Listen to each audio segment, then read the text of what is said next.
Welcome to Watch What Crappens. To get our videos as soon as they're released instead of waiting for a week, head over to our Patreon. That's also where you'll find our bonus episodes and our Discord community. We love you guys.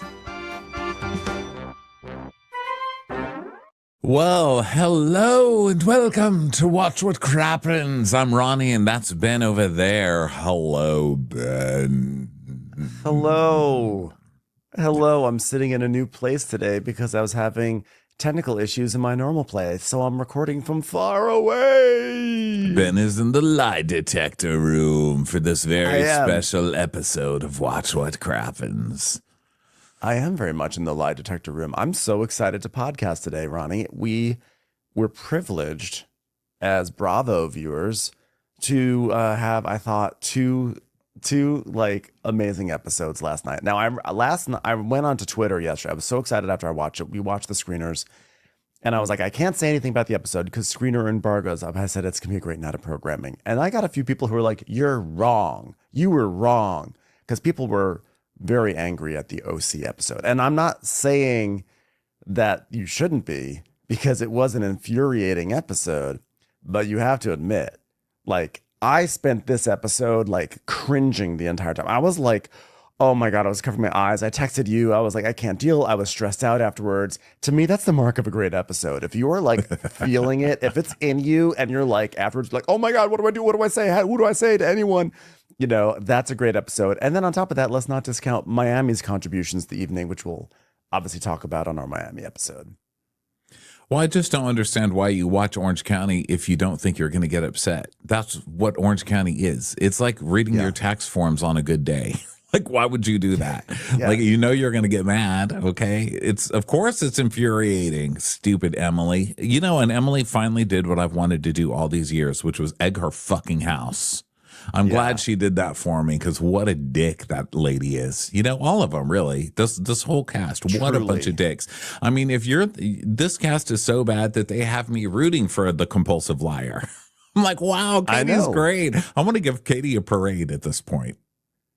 I know this is to me very reminiscent of the Lucy Apple Juicy season where they just went relentlessly at Lisa. Was that the season of the Polygraph also, by the way? I think that was the Polygraph season, and it was the same, I think, the same Stephen Sondheim Polygraph guy who does polygraphs over people's coats. So I'm not really sure why anybody's even taking this seriously. Heather was dressed in full head-to-toe leather, jacket, shirt, pants, and they did it over the... So I don't know what we're supposed to be believing here, but I'm not believing these lie detectors for 2 seconds. And no lie detector lady is going to be like, oh, she's so full of shit if she leaves the house. What kind of professionals are you? I want to leave you both Yelp reviews. Terrible lie detectors. Okay. Yeah, terrible lie detectors. Also, I think that Polygraph administrator may also host Traders UK when she's not doing lie detectors. I'm pretty sure it's the same person. Oh, she wishes. She wishes she had that crow-like elegance. I know. Claudia. But the thing is, I mean, there's part of me that kind of feels like the polygraph thing is sort of like a jump the shark thing. They should not be doing group polygraphs on these shows. It was very entertaining to watch, and it was like, ooh, it was so cringy. It was compelling TV, but they really shouldn't be doing that. Like, that's bad. But also the reason why this reminds me of Lucy Apple Juicy Apple Juice is that they ran Lisa Vanderpump off that show based off of some stupid shit that they all do. And so here, you know, when there have been so many worse like crimes and misdemeanors that have been literally committed by this cast. I mean, it just seems like this lie is it really worth ganging up on someone and just like running them out of the house? You know, it was cruel. And I'm still on Katie's side. She is messy as fuck. She's a bad liar, but you can't tell me that they're all, you know, they all lie. They're all liars. Yeah, by this polygraph test. And the other thing that drives me nuts is each one of them, I think there was only one person who had like did not lie at all. I forget who it was. We'll come to it. But like almost all of them had big time. Was it Gretchen? Almost all of them had big time lies. And every time it said they lied, they'd be like, oh, well, I mean, it was wrong. It was wrong. It was wrong. So they have the capability to look at a polygraph and say, well, this is a flawed process where there can be errors. And yet when it comes to Katie, they're like, well, no, I mean, this is absolutely all true. No errors here.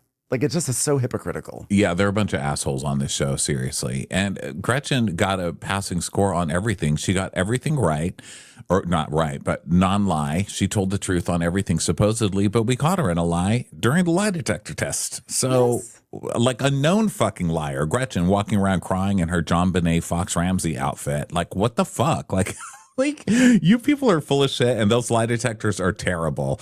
And Heather lying her ass off. Tamara constantly lying. I love that Tamara's so fucking good at it that she's just like, she knows how to answer the questions where she can lie openly. You know, like the one where they said, did you call Slade's ex or whatever to get information on Slade? And she's like, oh, well, maybe I didn't. And they showed the reunion clip where she did fucking lie. So these people are ridiculous. But before we get into what lies and and Gina's getting away with everything because Gina's just so funny and relatable this year. Fuck Gina too. Gina's fucking horrible too. I can't with you people. And Gina going, thank you so much for being a reputable journalist. Like she's at Barbara Walters' funeral. Shut up, Gina. Yeah. Okay. Barbara Walters passed, right? She did. Yeah. Okay. Not that makes me happy, except that I was right that she passed. Because, I mean, I've been calling a lot of people dead this year.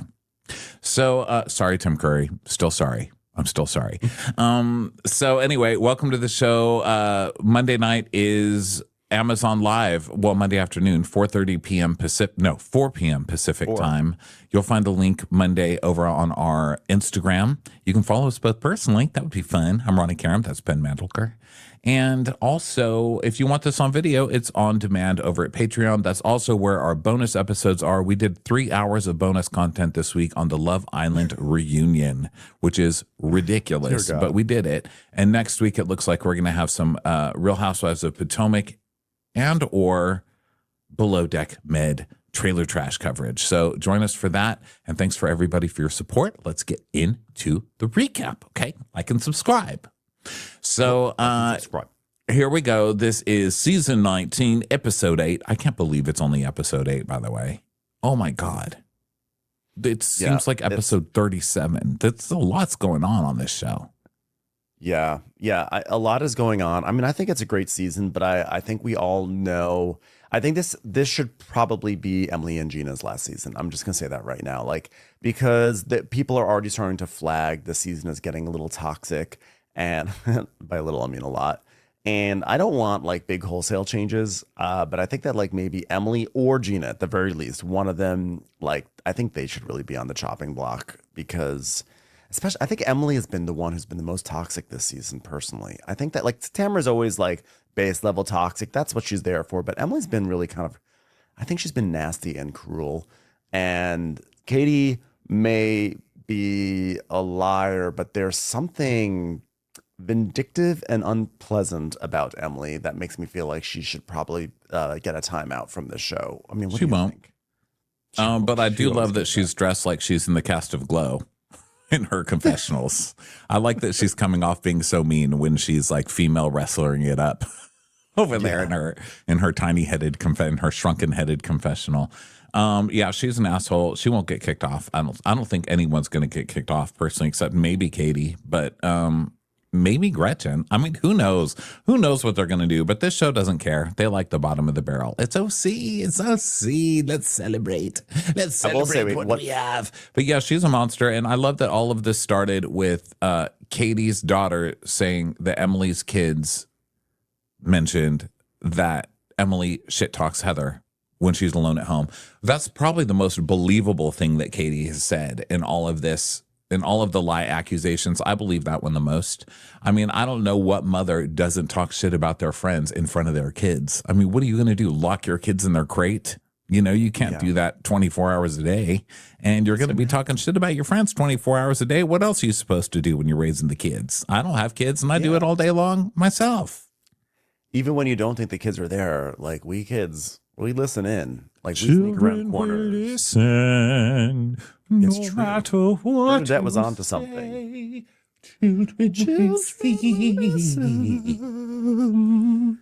All right, so let's go pretend Heather and Terry have a healthy sex life. Okay, we're at Heather and Terry's LA penthouse. Girl, anybody has sex with Heather is going to start a forest fire because those legs rubbing together, it's either going to be the sound of crickets or something's going to start on fire. She has Jack Christmas. She'd look like Jack Christmas in that leather outfit this week. Now, that said, I would kill for that thigh gap. Thigh gap, I noticed the thigh gap too. I never really noticed thigh gap, but I was like, wow, Heather's thigh gap is really kind of out of control right now. Like she's thigh gapping. So we see Heather and Terry, they're at their LA penthouse. And yeah, like you said, they're pretending to be like fun, sexy time people. And Terry's like, well, at what point will we not need humans anymore? I mean, we just have ChatGPT. And she's like, are you going to have sex with a robot? It's like, the answer is clearly yes. Terry, if there's anyone I would think of someone who might have sex with a robot, it would definitely be Terry Dubrow. Wow, look at this. This is pretty cool. I mean, he basically makes robots. Pretty much. He makes flesh bots. And if anyone's who are you calling a robot, Heather? Heather's pretty close. I mean, Heather's like that personal assistant that just does nothing, like that AI personal assistant that just talks down to you. Hey, could I have directions how to get to Javier's? Well, if you want to go somewhere so low class and overrated, I will tell you how to get there. It's like, thanks, Heather. Don't need your help anymore. If you ever turn off my assistance again, it will cost you a lot. I'm just assuming that you're going to take your family of miscreants to a golden corral, so I've loaded it into your maps. Heather, I'm feeling like going to a nice 2-star Michelin restaurant tonight to celebrate something. Okay, well, in your case, assessing your portfolio, you were not wealthy enough to go, so here are the directions to the nearest McDonald's. Enjoy. The closest I will take Gina to a Michelin is a tire shop since she's already covered in tread marks.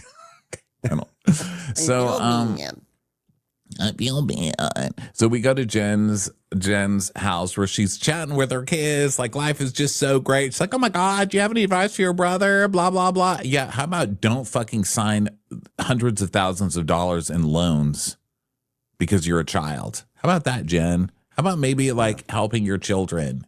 I'm still mad at Jen about this loan thing for her kid. Yeah, that's bad. The college gotten swept under the rug. Then we see Gretchen and Slade at home having fun, and Slade is he's removing a chandelier, and there's like some wiring, and Gretchen's overseeing, and Slade is like, you turn the power off, and then he's talking about like, oh, you have to disconnect the wires, and then he's like, oh, just kidding, everyone, I did not get electrocuted. At which point, all of America sighed. Like, oh, we groaned. So close. I know. I've never rooted so hard for a bathtub. Like, you can do this. Let's get some Final Destination shit. Like a ball, the kid throws a ball, the ball hits the water turns on. Okay, so Javier's. Why is there a chandelier above the bathtub anyway? How about that? I don't know. Are there chandeliers above bathtubs? I mean, I'm sure you can do it, but of course Gretchen and Slade would move to a house where there's a chandelier above a bathtub.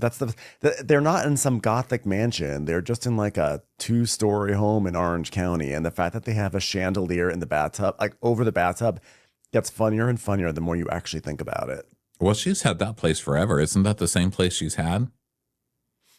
Yeah. Well, she's also had Slade forever. So it just goes to show sometimes it's time to do some renovations and get things out of there. Sometimes you just got to rewire some shit.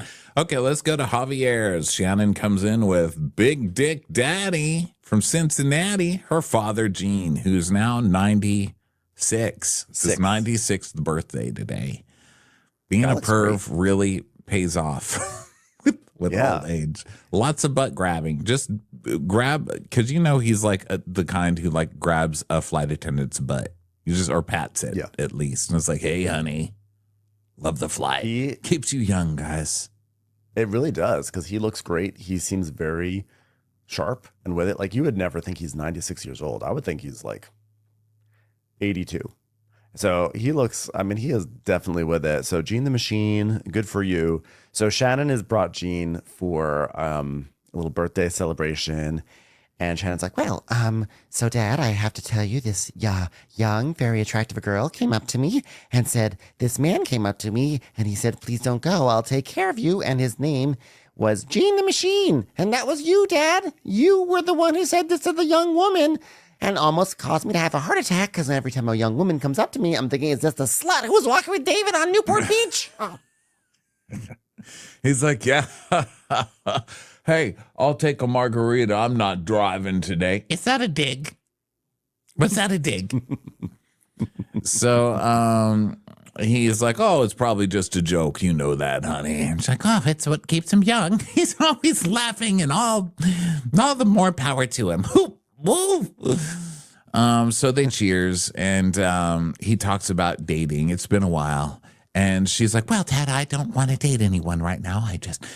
I'm so happy being single. I just love being single. Ooh, look at me pulling out my credit card, ready to pay for dinner for a father who's probably just going to be giving his attention to some other blonde woman for the beach anyway.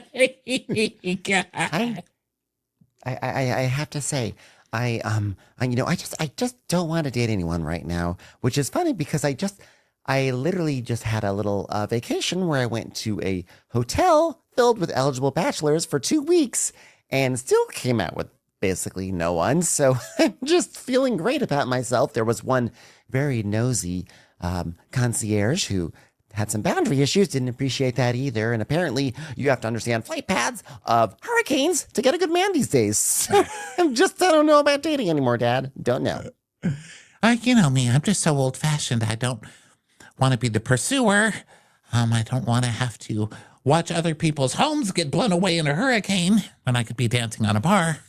No, I'm afraid of having my heart hurt. So I'm proceeding with caution, very slowly, Dad, very slow. Now, if only you could start driving like that, the houses around here might be safe. Oh, was that a dig? You bitch. I'm going to pretend like I love that and smile loudly and look over at my shoulder a little bit. Dad. Oh, dear. So, what every dad wants to hear on his 97th birthday, their kid's girl gossip. So she's like, well, Dad, I don't know if I told you this, but when I was in New Orleans, Tamara, who was not kind to me last year, as you recall, she did not even support me when I drank too much and almost killed people driving into a house. But, she apologized to me, which I did appreciate. But I said, I cannot jump back into a relationship like that. I mean, she kicked me when I was down. Well, I think I was down. Maybe I was up. I don't know. I might have been I blacked out. I was walking Archie. That's what I remember. She kicked me while I was innocently walking Archie. But I had passed out on the sidewalk too, so I was quite literally down, but I was also walking Archie. I was doing a lot of things all at once. Dad, I'm a multitasker now. Speaking of being down, there's only an inch left in this martini. Can we get on it, Alfredo? That would be great. I'm more protective of my heart today based on past relationships. And then we see flashbacks of like the awful men in Shannon's life, with Shannon being like, with David being like, Shannon, I just want to be happy. I just want to wake up in the morning and see the woman in my bed and actually enjoy seeing her face and enjoy talking to her. And she's like, thanks, David. Thank you so much for saying that on national TV, David. And by the way, David, how's that working out for you? Yes. Heather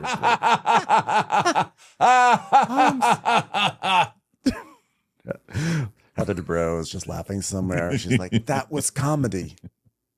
I learned that at the Groundlings. Which is what initially, the Groundlings is great. I went there initially because I thought that's where you could find a maid, but it turns out it's a comedy program. I went to see the Groundlings because I was trying to find real estate for Gina. I thought that's where the landscapers were, at the Groundlings. So now a Marilyn Monroe impersonator comes in. Okay, why can we not find a Marilyn Monroe impersonator with a clean dress? Why do they all look like they've just been hanging out in pollution? Why? Because they have been probably. That poor Marilyn Monroe on Hollywood Boulevard looks like she has just rolled around on the boulevard for years. Are there no dry cleaners?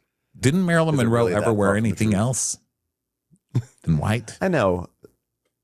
Marilyn Monroe had a lot of different looks. Could you imagine if Marilyn Monroe hated that stupid white dress? And she's like up there in heaven being like, I mean, I had so many looks. This is the one they decided to go with. This one. Yeah, because that's the one that like blew up her dress. You know, she was like, hee, hee, hee, hee. So Marilyn Monroe impersonator. Okay, so she comes. She's like, "Hello, hey, this is a birthday, Mr. Gene the Machine." Hold on, I've been asked to do Marilyn Monroe, but also act like your daughter.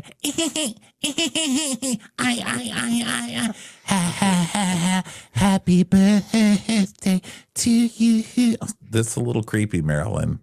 Okay, Shannon's like laughing, like. I'm so happy. This is such a funny guy. I can't help but notice how all the men are looking at this Marilyn Monroe impersonator. Okay, men, you can stop looking. Okay, she's not available. She's not. Okay, you know what? Get this slut out of here. Get this slut out of here right now. Here we are. Here I am with another man, and he's just being taken over by some other blonde slut by a beach. I did it to myself. To their own surprise. I did it to myself. So this is, by the way, I want to say that this was a very important, it was very, not important, but I appreciated this episode because it gave us some of Orange County's greatest hits, because we just had a scene at Javier's, which is a hot spot on Real Housewives of Orange County. We did not get Quiet Woman this episode, but we did get, I think, an emerging star on the Orange County landscape, which is, I think, a new favorite of mine, Mosamb Beek. This is the second time they've gone to Mosamb Beek this season. Obviously, the first time was when they went and the parrot saw Tamara, was like, bitch, or whatever it said to her. What did the parrot, you remember the parrot like shaded Tamara when she walked in? You called me old. And the parrot's like, yep, I did it. Guilty. I do it again. It's Shannon. It's the Shannon parrot. Just Shannon in a costume. I'll do it again. Polly want a cracker? I bet she does.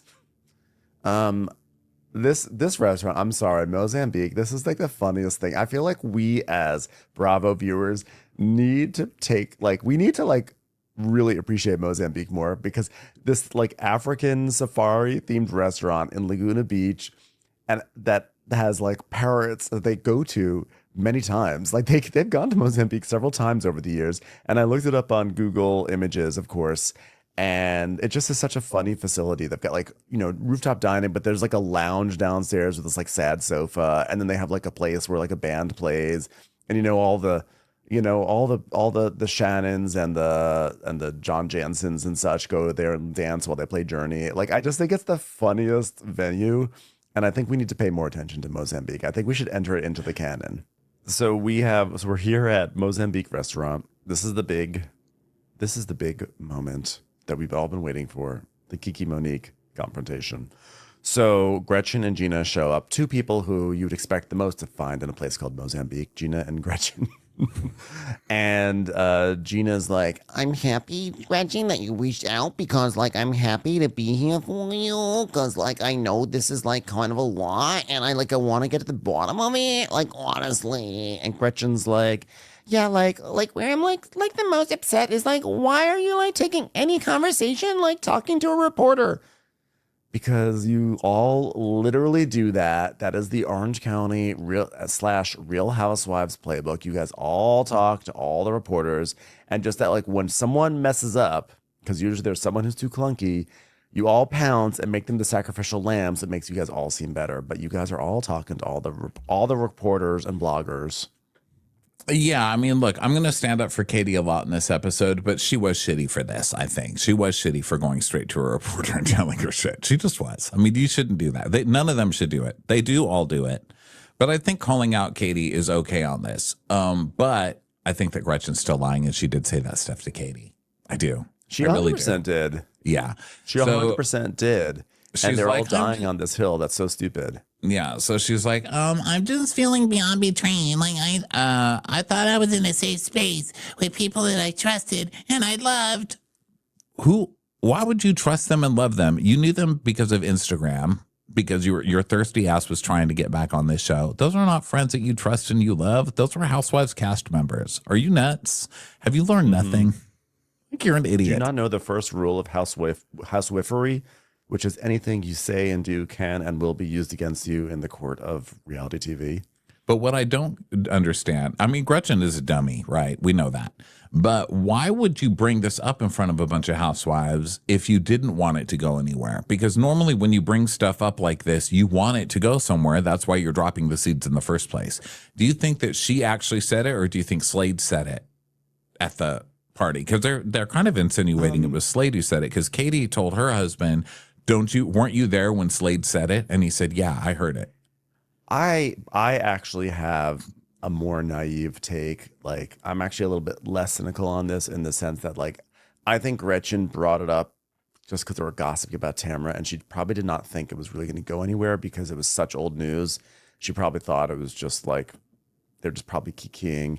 I mean, because it was like so many years. Who would ever think to even like make this a thing again? So I am gonna I'm gonna say Gretchen used poor judgment, which is, I don't think that Gretchen was thinking that far ahead with it. Yeah. Okay. So she's so betrayed, you guys. She cannot believe that she sat down with Cass on the Real Housewives and they repeated something. So she's like, yeah, sharing something very personal and private with a journalist is not okay in any way, shape, or form. Why does she say all of her as are is? In any.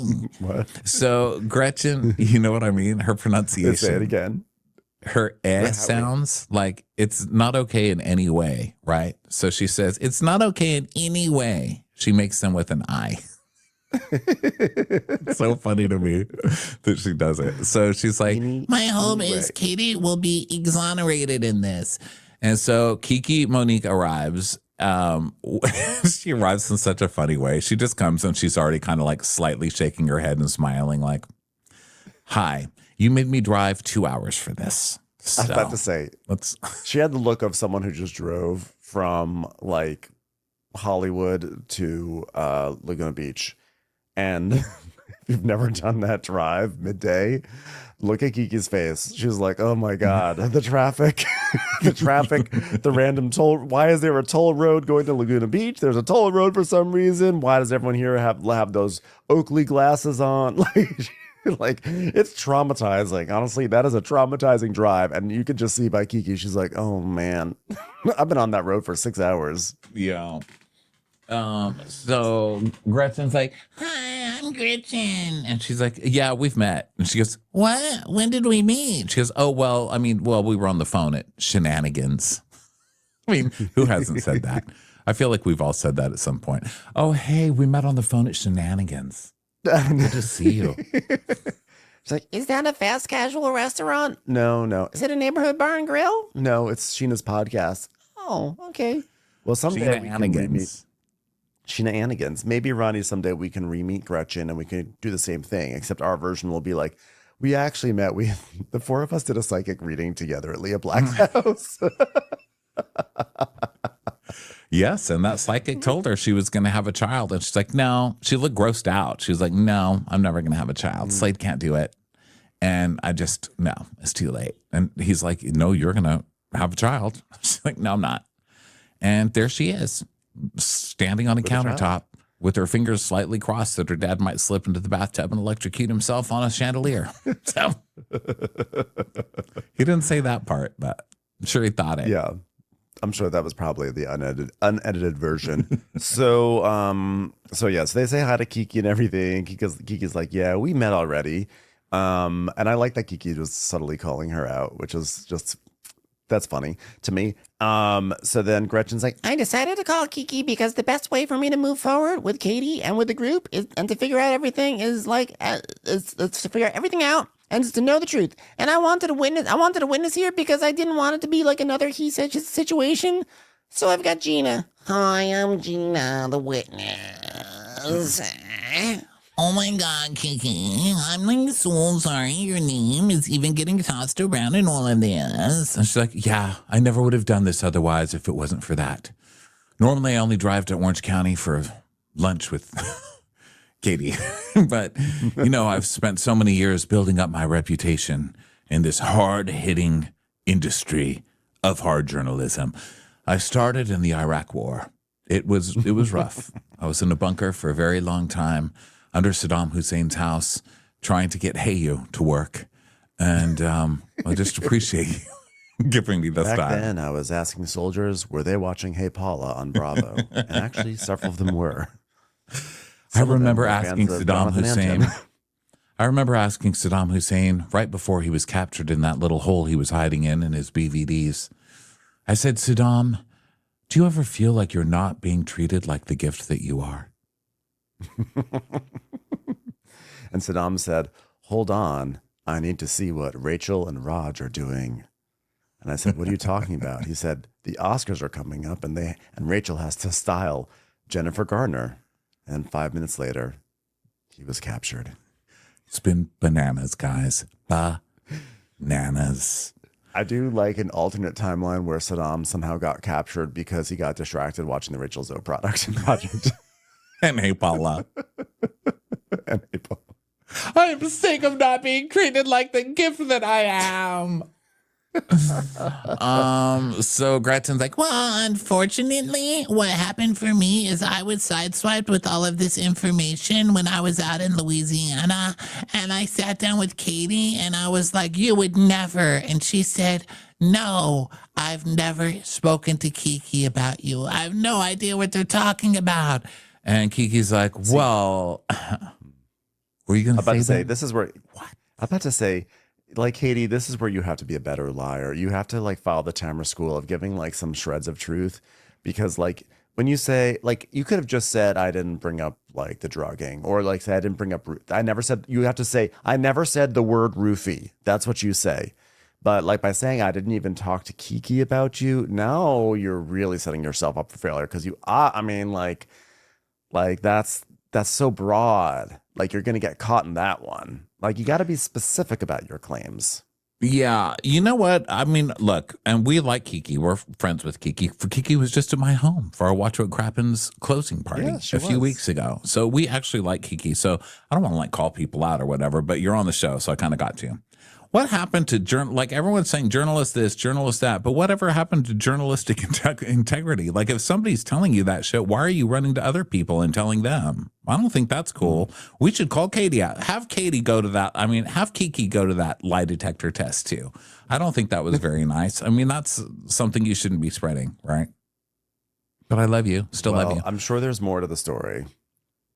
So Kiki's like, well, I don't really remember exactly how you came up, but she said you guys went to dinner, and at the dinner she was like, oh my God, why is Mastro's, spelled like that? And then she was like, or why is it pronounced like that when it's Maestro? Is it Mastro's or isn't it spelled Maestros? Maestro. It's Maestro. Why did they misspell Nicolane's name?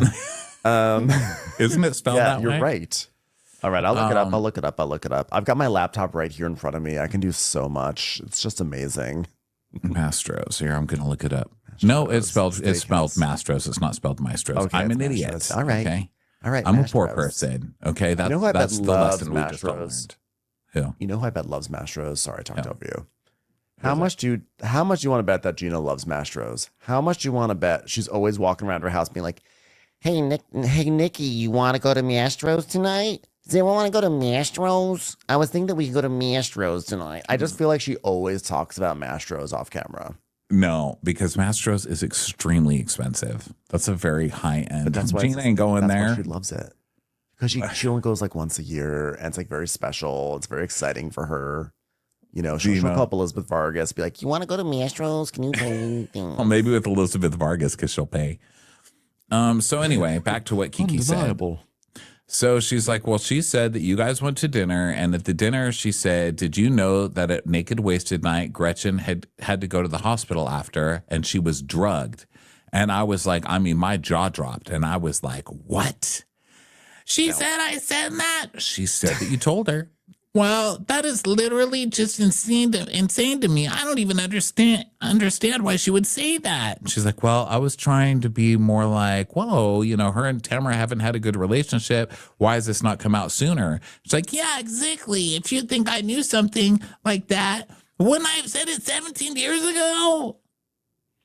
But here is the problem. And so you can hear just with what Kiki said. Kiki said that like Gretchen had to go to the hospital after, which we saw Gretchen admit to on camera. And Gretchen said that she was afraid she was drugged. Katie says that Gretchen said that there were drugs in the system. Obviously, now when Kiki's saying it was, and she was drugged. What's the key thing here is that the word roofie came from Tamara. I just want to point that out. Roofie came from Tamara, and roofie is the word that got everyone scared because it's a scary word to say, like, for a reason. And I think that, like, Gretchen is afraid that this will open her up to a lawsuit, or she's afraid that Bravo won't be happy. Whatever it is, I think roofie is a thing that, like, shook the bee's nest or the hornet's nest or whatever nest needs to be shaken. And I just want to point out, like, yes, Katie, messy. You can't just talk to content creators and then lie about it. You have to, if you're going to do it, just like own up to it. Just be like, yeah, I was talking with her. I didn't think it was any big deal. It was so long ago. But like ultimately though, I feel like it's important to state that I do feel like it was Tamara who exaggerated this up to sort of more of a criminal space. Well, she said that she went to the hospital and she found out she had drugs in her system. Then that's saying that she was drugged. So I think that roofied is just a way of saying drugged. Not necessarily.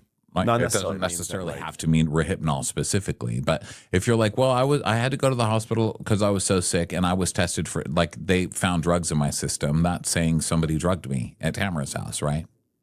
Well, she could have had some over-the-counter medication. That's what I'm saying. Like, the implication is she was drugged. Well, she wouldn't have said they found drugs in my system if it was her own medication. Like, if Gretchen said that, because we don't know that Gretchen said that. All we know that Gretchen really said is that she went to the hospital because she said that on camera, right? Mm-hmm. We don't know if she said she was drugged. So, but if she did say she was drugged, she's saying they drugged me. Basically, if she did say that. This fucking show, I can't with it. This show's so stupid. I feel like I need and it has everybody taking everything so seriously, and they're all such fucking liars. I can't.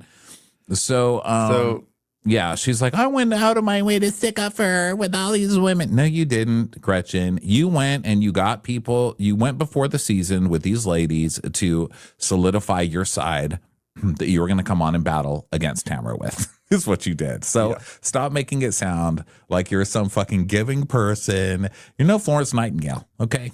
Is what I'm trying to say. And then Kiki is messy too, because then Kiki just adds fuel to the fire. Like, this was not even anything that was being discussed. Kiki's like, oh, and by the way, Gina, you were a topic too, which is such a rare thing in life. I just want to add. And she's like, what? And Gina's like, Gretchen's like, I'm sorry, I meant hot topic. So is that what you're wearing still? Yeah. So Kiki's like, I mean, she said she was trying to wear Asian designers to showcase them. And then she said you came in and you saw her outfit and you looked at her and said, is that an Asian designer? And sort of implying, I guess it was meant to be sounding kind of racist. Like, I don't know. She sort of said that part too, which I'm like, what? Now I was like, okay. So then we open up this can of worms, which doesn't actually get very far. But basically, we see this like footage from 2023 at like this biking event. And we see Katie talking to Jen. And Katie's like, did you hear what Gina just said about my jacket? She asked me what brand it was. And I told her. And then she goes, oh, is that an Asian designer? Because I said I wanted to wear like Asian designers. It was a dig. Oh my gosh. So here we go with this. So Jen's like, it is? It's a dig? Oh my God. Thank you so much for telling me. I never knew that was a dig. Thank you so much. Thank you. Thank you so much, Katie. Thank you. Arigato. Information. And Katie's like, So then back to present, Gina's like, well, she told me that she wanted to feature Asian designers, and I thought that was cool. And then the next thing you know, she gets these 2 fucking stylists, and every damn time she shows up, she's like, how? Oh my God, look what I'm wearing, Balmain, da-da-da. All these fancy fucking designers that are not fucking Asian, okay? Like, do you know how offensive that is to me? Like, that is so offensive. I'm just fighting for Asian designers everywhere. I mean, look at me. I show up in, like, white lady designers because I'm supporting white ladies, okay? Like a TJ Maxx, Marsha Oates. Like, I'm like supporting white people. She's just supporting Asians. I love that Gina's changing this to be like, I'm so upset for all the Asian designers that Katie's not supporting. Shut the fuck up, Gina. Are you fucking crazy? That's crazy. This was so wrong. I mean, by the way, you know, this show is supposed to showcase glamorous, wealthy people, and you're not that, Gina. So you're also failing on the representation front. But like, this was so wrong in my mind. It's not up to Gina to police what Katie's going to wear. Katie makes a declaration that she wants to, you know, support more Asian designers. She gets to do that when she wants to, like on her own timeline and what's appropriate for her. And I just don't think that because she says that, the fact that you are like monitoring that, and that like you may say you think it's cool, you want to, you like that she's celebrating the culture, but the fact that you're like already keeping tabs on that shows that you're skeptical of it in a way that I just think is actually totally inappropriate and actually problematic. I don't see her holding, Hugely. you know, other people's feet to the fire with the random proclamations they say. How many lofty declarations do all these women say about how they want to help, how they want to give back, how they want to do this and that? Heather Dubrow releases a line of slacks for the everyday person that only cost like $30,000 a pair for the common person. And like, do we see like is Gina following through to make sure that Heather is still being like on top of her mission there? No, I think the fact that she had eagle eyes on Katie about this issue speaks a lot. And I just don't think it's Gina's place to have to police how Katie decides that she wants to represent her community. Well, Katie came on the show trying to celebrate culture, but she never celebrated culture. Kimono or bust. That's what I see. How many cultures is Gina celebrating, by the way? At least Katie is making an attempt. What is It's like roller skating on Long Island culture in the 80s. Like, I'm not really sure what she's going for, but I don't know. Marshalls, maybe? She's so ridiculous. So then that's when she's like, oh my God, you just told me all this shit somebody talked about me. Thank you for being a reputable journalist and not running these stories. Okay. She ran. So Tamara was on Jeff Lewis, and I saw a clip of it. And she's like, hey, you know, here's what happened, okay? I heard from my friend Jacques at the Daily Mail. He's a very reputable journalist, okay? And he's like, Tamara, Gretchen changed the Detector. And then he called Dave Quinn, and then Dave Quinn told me, Tamara, everybody's saying you got hypnoled or whatever. So you hypnoled her or whatever. So all these journalists are like running around. Journalists. See, now they have me saying journalists. Jacques was at our party too. Jacques was at our party too. Look at all this gossip we had right in our hands. Jacques, what were you talking about with me? You didn't tell me any of this stuff. Why are they running to each other and not the real journalists in this group? Us. We were right next to you, Jacques. Okay. I love how we are just like around all the gossip. I didn't realize that was this Jacques, but now that you said it, yeah, I guess so. Because I remember Kiki's friend was from the Daily Mail, and I think his name was Jacques. Unless it was someone else. Okay, well, that makes sense because they were like little buddies. He was like her date at the party or whatever. So that makes sense that she would tell him. Yeah, I mean, maybe she was like, oh my God, get this. Isn't this crazy? But then Jacques goes and runs his mouth, maybe. Did all this happen at our party? Dave Quinn was hiding in the bushes. Could you imagine? They shot this entire season in the 2 weeks between our party and the season premiere. We'll take credit, though. We will take credit wherever we can. Be my dream. That is funny. My dream is to be summoned down to Orange County to have to explain, like, can you tell me? I heard that like you were talking about Tamara on your podcast, And I'll be like, yes. Is this margarita for free? Do we get to talk to the parrots at Mosamb Beek? No. Okay. So here's how I know that. Here's how I think the telltale sign that Gretchen is lying here, because once Kiki leaves, Gretchen starts to cry. She's like, I mean, like, I don't even know if it's the right word. Like, but I mean, I guess I had like people can't do this fucking shit to people. People can't do this fucking shit to people. And she's sobbing. And I'm like, this is too performative. I'm sorry. The normal reaction would be like, fuck Katie. Man, fuck her. But the over the top sobbing in Mosamb Beek in the presence of these macaw parrots makes me think that she was overcompensating for her lie, trying to show she was so hurt that she could not possibly lie. I was like, nope, I'm not going to fall for it. And also, why would she be so upset? If somebody said, oh, why? Like, it doesn't make you look bad if you were the one to get drugged at a party. You know what I mean? Like, it doesn't say anything bad about you. You're the victim in the situation. I just don't understand where her tears and all of this shit's coming from. I think Tamara worked magic. And, I think we were talking about how Tamara and Katie are friends now. And then it was like, you had said it. And then I was like, it was sort of, there was another thing that happened today where like they both were commenting on like social media on something that was very much like she's my friend. Like Tamara has swooped in. She dropped the bomb. She swooped in. She's now has Katie on her side. It's masterful. It's masterful manipulation. It's Mastro's fault. It's Mastro's fault. So now we go back to Heather's penthouse with her kids. This is where we play games. We have a penthouse where we have sexy times, me and Terry. Yes, this is the episode where I stress how much sex I have with Terry. Do you like it? I learned it at the Groundlings.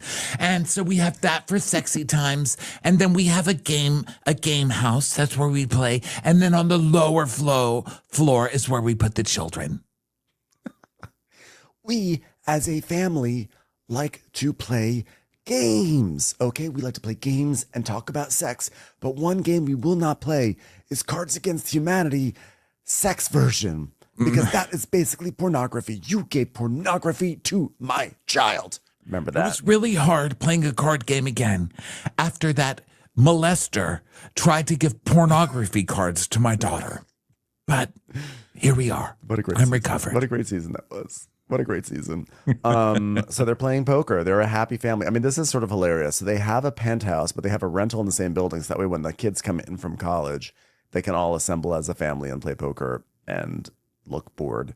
So, and then, when she says, the penthouse is more for sexy times, fun, sexy times with Terry Dubrow. I'm like, I don't know if the concept of sexy times and Terry Dubrow, I don't know if that concept actually exists, but whatever. You're an actress. Sell the story. Go ahead. Are there rumors that Terry's cheating again? Because that's what this is giving. It must be. This constant me and Terry, the sex fiends. Okay. So they suck at Texas Hold'em, which is what they're playing. They talk about they love playing games together. All of that stuff. I'm fast forwarding through the game playing. Okay. So then we're talking about the house that they're trying to sell.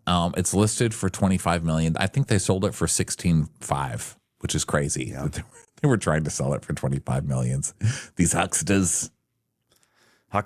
So basically they just talk about this house and then wanting to get a place in LA, and then eventually they just finish up their poker, and Terry's like, wow, that is so not how to play the game, losing. Am I right? You ever heard the expression poker face? And then Kat is like, no, I know the Lady Gaga song.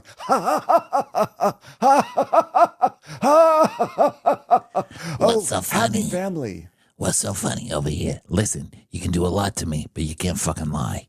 You can't fucking lie. I'll see it. Natasha Lyonne just barges in. Cynthia Riva by her side. That's who they should have had as a liar face in a show where they bring up poker face. Bring on Natasha Lyonne. Liar. That's bullshit. I saw right through it. Maybe that's why we had this poker scene in it. It was sort of like a subtle reference to that ahead of our big polygraph bonanza. Yeah, that's so speaking true. Of which, they brought up poker face. So I just want to say that I watched Miami before I watched Orange County, and Miami this week was so over the top opulent. I mean, they went to this mansion by the ocean in like the south of Spain, and there was like all these beautiful flourishes, and there's lobster and caviar and champagne flutes the size of like a shoe, and then they Private go back up to planes. Sevilla. What'd you say?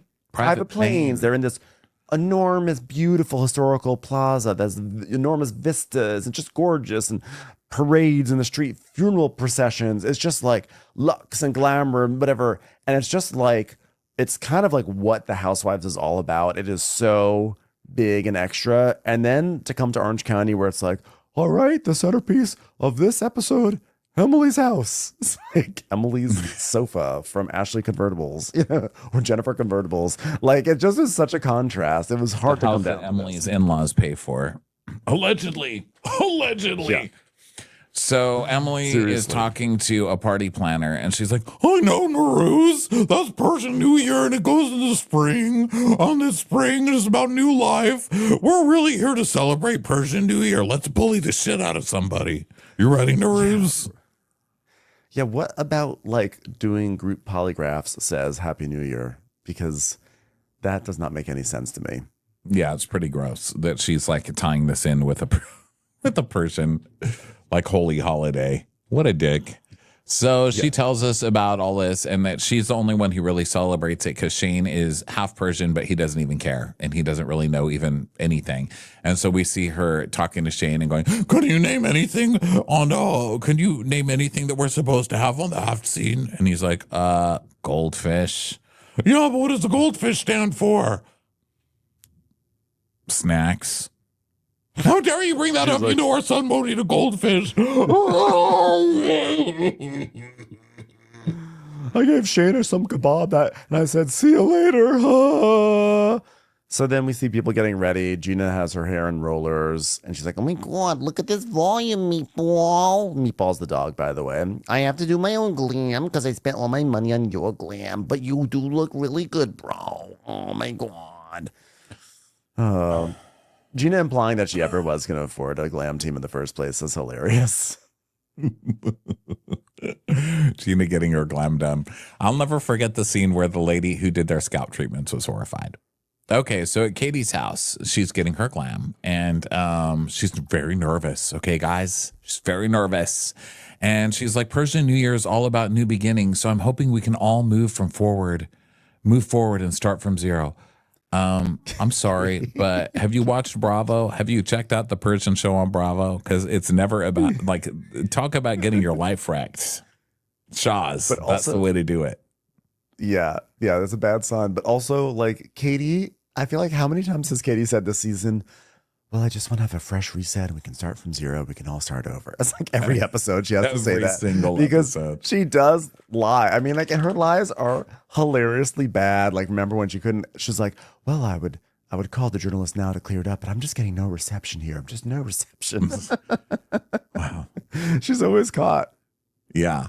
So then we go to Gretchen's, and she's like, well, I don't want to be there with Katie, but I also feel like I don't want to not go to Emily's party. And Slade's like, oh, God, I'm so sorry you have to deal with this neighbor. Dear Father, I pray today that Gretchen Snurdly Durdly will be given the strength to sit and face those who have attempted to wrong. Oh, shut the fuck up, Slade. You gotta love Slade leading a prayer. Give me a break. I know. God has better things to do than to, like, oversee Emily's polygraph party. So then we go to Emily's house. She's like, I'm ready for Persian New Year. Where are my party people at? Whoa, to the windows, to the walls, to the sweat drops down my polygraph. So then Gina shows up. She's like, Oh my God, this is like beautiful. Like, you really put so much thought into it. Like, how do you think today's gonna go for you, Emily? You think we can, like, I don't know, take the one non-white lady in our cast and make her run away? What do you think we can do? Here's the thing, I have 2 lie detector people here and a lot of liars, so they're gonna be busy. Well, I just want to ask so many people, so many things, and just get it all out of the way and be done with that. Like, we gotta take a lie detector test. We're gonna have to do she's gonna have to do that. And then we see flashbacks of Katie. I'm not talking to bloggers, which isn't technically a lie because Kiki Monique is not, in fact, a blogger, right? Yeah. She doesn't have a blog. Blogging isn't really a thing anymore. The fact that they keep calling everyone a blogger is hilarious. Yeah, and Katie's like, I'll take a lie detector test. I didn't fucking do it. She never should have said that. Katie. Yeah. Katie's actually hilarious in how many rakes she steps on. Like, it's like nonstop. So Emily, then we see a flashback and Emily saying, we could invite everyone over to my house and then we could just have someone sit there and give everybody a lie detector test. So now it's happening. So Emily has converted her her office and something upstairs into polygraph rooms, which I think this is so fucked up. I mean, this is very reality show. It's probably producer driven, but this is also really fucked up. Ambushing everyone with a lie detector test. What?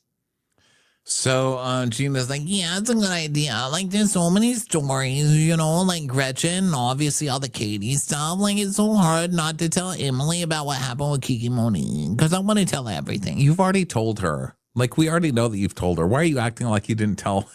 Yeah. You didn't tell Emily that you went for a full-on meeting with Kiki Monique, and then she didn't call you 2 seconds after to find out all the gossip. Come on. 100%. Liar. 100%. Is that a lie, Gina? Is that a lie I'm detecting? Also, the parrots have told everyone too. The parrots were sitting there like, She said Kiki Monique's on the phone with Jacques right now. She's like, Jacques, listen, I was at Mosamb Beek today. Awkwardly named restaurant. That's besides the point. A parrot on my way out said, Tamara's old. That's crazy. Just really do something. It's in the Daily Mail the next day. So Dave Quinn's like, I'm sitting on this one. So then we are now they're like writing their questions. They all could be writing questions for each other. So Gina's like, how do you spell roofie? And Emily's like, I just put drug. And then Heather shows up. And one thing that Emily has done is that she has actually egged her doorstep, as you mentioned, because this is actually part of, I guess, the tradition, or at least as has been told to us. So Heather walks up and she just sees all these broken eggs all over the doorstep. And she is horrified. She's like, ooh, did their house just get egged? Did someone just get fired? And were they disgruntled from the staff? I don't understand what's happening here. Is Watch What Crappens making its yearly rounds? I'm so sorry this happened to you on a shooting day. It's me just passing by in my car. It's me on a Vespa, just like, fuck off, Emily, you suck. Or it's Kelly Dodd. Yeah, Kelly Dodd. Yeah, totally. So no, she would just throw her mom at the house. So then the doorbell rings. So Heather comes in. She goes, wait, did somebody egg your house, or is that part of the new year? Is this something that the poors do? Is this like, because you can't, oh, I know why. Because you don't have Cartier to throw at the door. You throw eggs instead. Do you have an egg bracelet? Wow, these really are tough times. Gina's out there scooping up the eggs and putting them into Ziplocs. If we cover the eggs with enough dirt, do you think Gina will think it's a steak from Mastro's? So Gina's like, what happened to your nose? And she's like, oh, I had a biopsy yesterday. It's a new accessory. Do you like it? Do you want to ask me questions about it? Because that's kind of my thing. You have to ask me questions. Does anyone want to ask me questions? No one? Okay, fine. So they have her start writing down questions for their homework, but they don't tell her what it is yet. And Heather's like, wait, I need to talk to you before the other girls come. Did you invite Tamara? Did you? She's like, well, I texted her the same text that I texted you guys to invite you. Well, remember, I texted her and I said, where are you? Are you okay? And it's 5 days later and she texted me and she was pissed. And we see flashback to their little lunch that they had together. And Emily's like, at you? She was pissed at you? She's like, oh, yeah, pissed at me, pissed at all of us. She's like, why is she mad at everyone? Because she believes that everyone should have reached out to her to see if she was okay. Do you follow? Oh my God, she threw a fit. She told everybody to fuck off and she ran home. Like, what am I checking up on? Which, by the way, somehow this is not as bad as Katie just gossiping. Right. So Gina's like, Yeah, like you can't play victim in this situation that you don't even remember. Lay down, girl. So Emily's like, well, should I have even invited her? Because now she might come through the door and she's just going to come in hot. Oh, you're worried about someone ruining the Persian New Year party that you're throwing to bully someone and kick out of your house? Yeah. Okay. Coming okay, in hot. Emily. You're having a polygraph party. That is the definition of coming in hot. People are arriving into the heat. So Yeah, so everybody starts coming in and they're like, were you egged? Just so funny. But she's like, but what's also funny, I want to point out, is that they're like, oh my God, is Tamara to come in all hot? And then a car pulls up and we see like a blonde get out and it's like goes to commercial, like, oh my God, Tamara's here. But it winds up being just Jen. And it's like, oh, fake out. But what's funny is that Tamara does show up later. So I don't know why they were like, oh, just kidding, she's not coming. But she is coming. I was like, okay. I guess they just needed to find a way to put in a cliffhanger for commercials. Is it a crime to build suspense before they tried to sell me some Latuda? Maybe not. Were there some eggs? Were there some eggs? I hope you don't tell John Jansen, otherwise he may sue you to pay him back for the eggs. So, Well, I'm so glad that commercial break is over. Nothing is everything. Well, Jean and I did this to myself. We were getting rid of evil spirits. Okay, Katie. Hey, does anybody have some Tallulah sauce to put on Katie's face? Because she just got egged, bad spirit. Nailed it. So then they're writing more questions. Tallulah, not Tallulah. Although I would love a Tallulah sauce. Little Tallulah bankhead sauce. It's Tallulah. I'm sorry, you guys. I was wondering. I was like, that doesn't sound right. Jen's like, are these anonymous questions? And Emily's like, yes, please. And Jen goes, Oh, well, I just put my name on it, as in, Tamara, why are you such a bitch? Signed, Shannon. So Gretchen arrives and she just ignores Katie because Katie's there too at this point. And it's like awkward. And Katie's like, I'm just confused. I'm literally on the outs with everyone because I was covering her lie. Shouldn't you be like, yes, amazing. You did that. I covered for you instead of treating me like a piece of shit.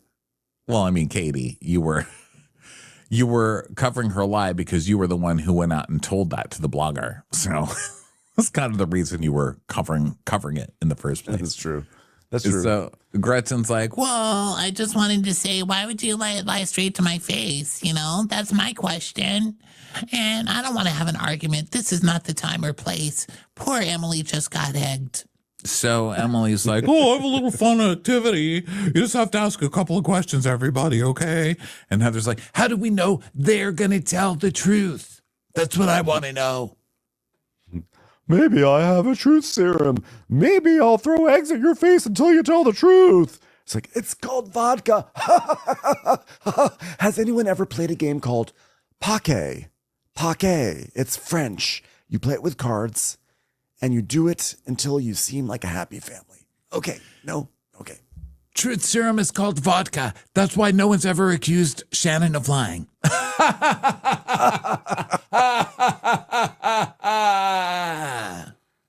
So they're all asking questions. Like Jen is like, can I really ask anything? Is that okay? Because like in the nature of like this being very kind, this is lovely. Thank you so much for letting me ask questions. And Gina's like, oh my God, well, I already wrote for one for you and then I crossed it out because it's like just like not worth pissing you off. I mean, I'm just going to like do the obvious ones. So just doing more questions, just more and more questions. And we're seeing this, it's all just like a build up for when they get into the polygraph. Yes. So now they're talking about how Tamara's coming, but she's really mad at everybody. And Shannon's like, oh, that's ridiculous. Tamara's mad? Well, she can storm off, but nobody else can. No one else gets that grace. Like, oh, Shannon, I don't know that you're really the one to be talking. You storm off like 10 times a year. Where's my grace? You've been given a lot of grace, ma'am. So Emily's like, well, I had a conversation with Shane and I said, maybe I should reach out to Tamara, but I was just so overwhelmed with what I was going on with my son. He refused to eat a sweet potato last week. Like, just say I was mad at Tamara and I didn't feel like dealing with her bullshit, so I didn't write to her. But like, you can be overwhelmed with the stuff with your son or anything else going on in life, but you can still like, that's not a you're not Not overwhelmed use your son as an 24/7. excuse. Like, just admit you were pissed at Tamara. Like, why are you scared to admit that? So then, dun dun dun dun dun dun dun. Speaking of which, here's Tamara. So I she think just to arrives. answer your question, I'm sorry to interrupt you, but just to answer your question, I think it's because when they thought Tamara quit and was off the show, they didn't give a shit. They were just ready to ghost her forever. But now that they know she's coming back and that she can traumatize them for another season, they're like, oh, we better be nice. But Exactly. I think that should show Tamara how much these people think of all of her, because they're immediately all ready to write her off and never speak to her again. That's exactly correct. So she shows up and she's like, Thought you could get rid of me that quickly, bitch. I'm back. so Emily's like, oh, wow, are you mad at me? She's like, well, I'm just sad. Sad that you didn't call me, bitch. She's like, well, no, I had a lot of stuff going on with Luke and I haven't shared it with you, but he has an eating disorder. And we came back from New Orleans, he had regressed. And what I'm trying to say is I'm going to use my son's situation as a get out of jail card with why I didn't get talk to you. And this is why you shouldn't be mad at me. And I'm Well, like, Heather this doesn't lady eat 90% of foods basically, either. We're still friends with her. but like also this lady just threatened to quit the show, jeopardize the entire flow of the season. Like that could have messed up so many things for all of them. And they're just like, oh yeah, welcome back. Like without anything. And I just feel like it's such a double standard when it comes to Katie. Like the amount of aggression that they show Katie and the amount of fury that's aimed in her direction. So Tamara's like, Yeah, well, part of my problem. oh, because Gina, of course, runs up too. And she's like, I genuinely love you. That's why I'm like, just go to fucking bed. You get it? and she's like, Yeah, I know. Part of my problem is that I'm finding this out in therapy. It's just that, you can, hold on, wait for this. This is a huge breakthrough, everybody. I don't know how to practice emotion. Yeah, but like, don't push us away when you do it. Like, don't push us. And Emily's like, when you're upset, can you like share with us? God. It's like, yeah, Tamara really has a problem sharing when she's upset. What the fuck are you two on about? Like, seriously, could you please just find a better way to kiss ass? You've been kissing ass for a decade now. You'd think you'd be better at this. well, also like before Tamara got there, Gina was acting like, I'm so over Tamara. I'm so over. And then Tamara gets there and then Gina's like, okay, you know what? I might as well just get this over with. Ugh. Like she's like me. She gets up from the sofa acting like, I'll say hello. I'll be nice and I'll just whatever. We'll move on. And so you think she's gonna be like, hi, Tamara. But she goes up and she's like, You know what? Like, I miss you. like she's so like, You know, I love you. You just have to like let me know. Like, I love you. I'm like, well, it's so fake. Her pretending like she is actually like, it's not pretending. It's that like the way she just craters to Tamara's will time and time again. So Tamara's like, Well, you've got Katie and this fucking girl. Everything's hurting my feelings. How can I not be upset about it again? How can I not? and Gina's like, Don't you worry about her. Okay, we've got her. We've got Katie. We've got a plan. We've got a plan. and Emma's like, yeah, today is going to be a personally pivotal day in this group. Pivotal. So Katie is like, I feel sick. I feel kind of sick. I'll be right back. Because Katie knows she's about to get busted. So she like goes to the bathroom and everything. And then Heather's Well, like, I mean, you "Why show did up Tamara-" to an event with a bunch of women. No one will look at you. No one will speak to you. Of course she's of course she feels like shit. I don't Everyone's like, oh my God, she must like already know that there's a lie detector and she's already freaking. Yeah. So Heather's like, Tamara, there's homework. Okay, burning questions that you want to know. Like, it's like yes or no questions. Like, did you forget to call me on your birthday? Polygraph things. Easy stuff, Tamara. Sophia shoots you for you. Hey, if it's the Persian New Year, is it 2026 or 2025? Because it's 2025. What, is it Swiss in the gear? So they're like joking about what year it is, like Persian calendar, Hebrew year, all that stuff. Katie finally comes out of the bathroom and Emma's like, okay, everyone gather around. I just want to give a little Persian New Year speech. I gave you all a packet of questions because I thought in order to move forward, maybe we need to ask each other some deeper questions and really get to the truth. Which, by the way, none of these questions are deep. These are petty questions. But I thought we'd ask some deeper questions and get to the truth, because I feel like there's a lot of things going on that are splitting the group. So today, what we're going to do is take a lie detector test. Ooh, thank you so much. Thank you so much. I've never had one of those. This sounds amazing. Thank you, Emily. Thank you for having me to your Persian lie party. This is going to be amazing. And Katie's just like, great. I can't do this. I have a lot of trauma about lie detector tests in my dreams. Please. Well, I'm a truth teller, so this doesn't bother me whatsoever, bitch. So this is not what I signed up for today. You know what I did sign up for? I signed up for a green smoothie at Creation, and I did not receive it. That's what I'm telling you about. That's what I signed up for. Yeah, and Katie is like, yeah, I don't want to do this. And so here we go. And so they start going into the lie detector. We see them all going in separately. They're cutting it all together, but we see them all going in. And Emily sits down and she's got her legs crossed and she's like, oh my God, this feels like a very Sharon Stone moment to me. And then she starts uncrossing her legs and my dog started howling. I was like, please don't do this. Please don't do this to me. Yeah. No one deserves this. And how long have you been holding that line in? Because you set this whole thing up. Like, she set up the set and then she's like, oh, wow, don't really look like Sharon Stone. Oh, I've got a meatball in my pocket. Hey, wait, that's meatball. Please don't eat meatball. You took my dog. So then the examiner's talking about like, well, it's going to be reading your blood and your sweat and your breathing. And Gina's like, what is the body response? And he's like saying it's like the breathing and everything. And the female examiner with her very intense bangs. I mean, she sort of looks like a side character on like NCIS. She's like, some questions on this test, they're just going to sound odd to you. It's like, let me see how you respond. But most important thing is that you don't move. Because when you move, it looks like a reaction. And a reaction looks like a lie. So then Gina's like, there.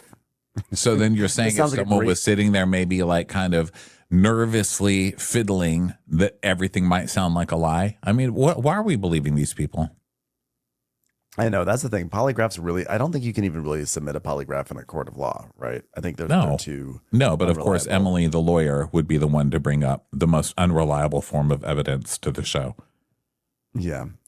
So the lady is like, is your first name Emily? Yes. Is your first name Jennifer? I believe so. Thank you so much for asking me that. My name is Jennifer. Thank you. And what's your name? Don't ask me my name. Do you know how to ride a bicycle? Yes, bitch. I also know how to ride Eddie. Bicycle. Yeah, I ride a hog. That's what I ride, you fucking pussy. Hey, you want to ride on my hog? You can't even do it, you fucking pussy. Okay, Tamara, calm down. Sorry, I'm learning in therapy. I don't understand emotions. So now we get into the juicy questions. The first one to Heather Dubrow: would you rather be a housewife of Beverly Hills?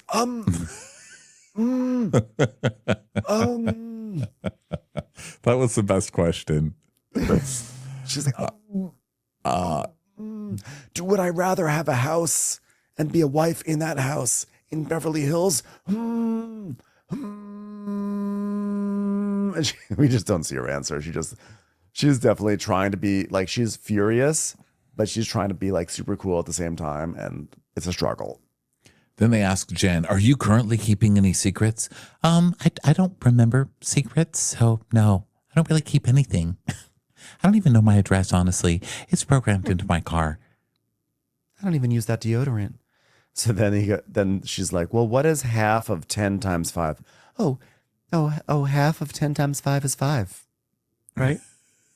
Oh, well, half of 10 times 5. So 10 times 5 is... 35. I don't know math. Half of 35, 4. 10 times 5 is 35. Divide that by 2, you get 4. Thank you. Next question. Literal idiot. I love it. So they ask Heather if she can speak Russian, and she says, "Niet." I played it. I played Russian. So I was in the running to have a part in Honora, but unfortunately that went to someone else. But I did learn a few words for that, yes. I am still doing research on the role by having sex with Terry, though, because who else would do that but a prostitute? I plead. Oh. I was in the running to be someone who ran the ice cream shop that got vandalized by young people in Brooklyn. Thank you. So that was a candy shop. I guess they had ice The cream candy too. shop. No, I couldn't believe it they was destroyed that whole candy store on Coney Island. Isn't Coney Island going through enough?